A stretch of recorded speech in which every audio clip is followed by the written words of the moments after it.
নামনি অসমৰ এটা উল্লেখযোগ্য বিধানসভা সমষ্টি হৈছে অভয়াপুৰী বিধানসভা সমষ্টি। পূৰ্বৰ উত্তৰ অভয়াপুৰী আৰু দক্ষিণ অভয়াপুৰীক সংযোগ কৰি নতুনকৈ গঠন কৰা হৈছে এই সমষ্টিটো। আৰু নতুন সমষ্টিটোক লৈ কিমান আশাবাদী সমষ্টিটোৰ ভোটাৰসকল। সমষ্টিটোত ব্যাপক নিৰ্বাচনী প্ৰচাৰ অব্যাহত ৰাখিছে বিজেপিৰ মিত্ৰজোঁটৰ প্ৰাৰ্থী ভূপেন ৰায়ে।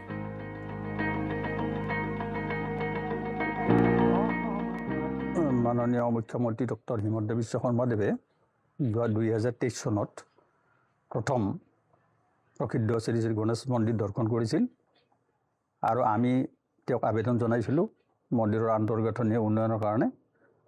আৰু প্ৰথম পৰ্যায়ত তেওঁ আমাক যি মন্দিৰটোৰ গোটেই চৌহদটো সুৰক্ষিত কৰাৰ কাৰণে সুউচ্চ পকী দেৱাল নিৰ্মাণৰ কাৰণে তেওঁ ব্যৱস্থা লৈছিল আৰু আমি অত্যন্ত সুখী।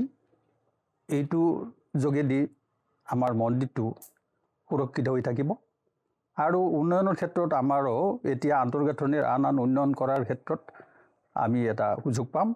আটাইতকৈ অভয়পুৰী সমষ্টিবাসী হিচাপে আমি বিগত 1985 চনৰ পৰা 2026 চনলৈকে আমি যি উন্নয়নৰ ধাৰা দেখিছোঁ, বিগত 10 বছৰত 2016ৰ পৰা 2026লৈকে বিগত 10 বছৰত যিখিনি উন্নয়ন হৈছে, এই উন্নয়নটো ভাৰতবৰ্ষৰ ইতিহাসত আৰু অসমৰ ইতিহাসত লেখত ল'বলগীয়া ইতিহাস আৰু লেখত ল'বলগীয়া উন্নয়ন হৈছে।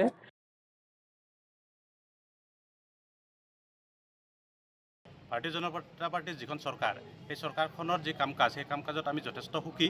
কাৰণ আমাৰ অঞ্চল, আমাৰ যি অভয়পুৰী অঞ্চল ৰজাদিনীয়া ঠাই, এখন ঐতিহ্যমণ্ডিত আমাৰ অভয়পুৰী অঞ্চল। আৰু এই অভয়পুৰী অঞ্চলত আমাৰ যথেষ্ট মঠ মন্দিৰ আছিলে আৰু যিবিলাক মঠ মন্দিৰ আমাৰ পৰিত্যক্ত অৱস্থাত আছিলে। আৰু এই অসম চৰকাৰৰ যি অসম দৰ্শন আঁচনিৰ জৰিয়তে বহুবিলাক মন্দিৰে আমাৰ 1.5 লাখ টকাকৈ অনুদান পাবলৈ সক্ষম হৈছে, যাৰ ফলত আমাৰ মন্দিৰবিলাক এতিয়া সুন্দৰ হৈ উঠিছে। ভাৰতীয় জনতা পাৰ্টীয়ে যোৱা 10 বছৰত আমাৰ ভাৰতবৰ্ষৰ লগতে অসমত যথেষ্টখিনি কাম কৰিলে। যোৱা 5 বছৰে হিমন্ত বিশ্ব শৰ্মা ডাঙৰীয়াৰ নেতৃত্বত অসম চৰকাৰে অসমৰ লগতে অভয়পুৰী অঞ্চলৰ মহিলাখিনিৰ লগতে সাংস্কৃতিক লগতে আপোনাৰ যাতায়ত গোটেইখিনিয়ে যথেষ্টখিনি উন্নতি কৰিছে।